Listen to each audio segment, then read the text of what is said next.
at the close of votes last night, the LNP had 48 seats. The former, now Labor government, had 30. You need 47 for a majority in Queensland, which puts the LNP in power after some time in the wilderness. Now, for some time last night, it looked like it was white-knuckle time for the LNP. For some time, they've looked like they were on track for a landslide victory, but recent polls show that their lead had narrowed. Around 8:30 last night, it looked like that we could even see a Labor minority government, but that didn't last too long. Around 10 o'clock, Steven Miles stood up to give what we thought might be a concession speech, but instead turned into putting his credentials forward to be opposition leader before we heard from David Crisafulli. Here's what the two leaders had to say.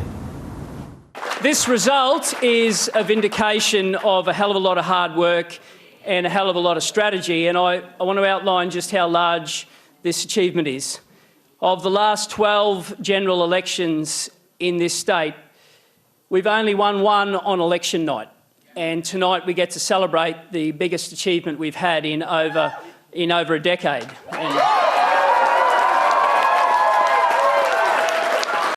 Watching the results tonight, it is clear that that hasn't been enough to secure a majority of seats for Labor, and also that the LNP is unlikely to have a majority.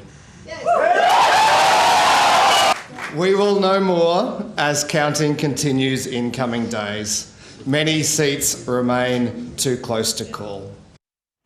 So, Alex, what can we expect in terms of an approach from an LNP government?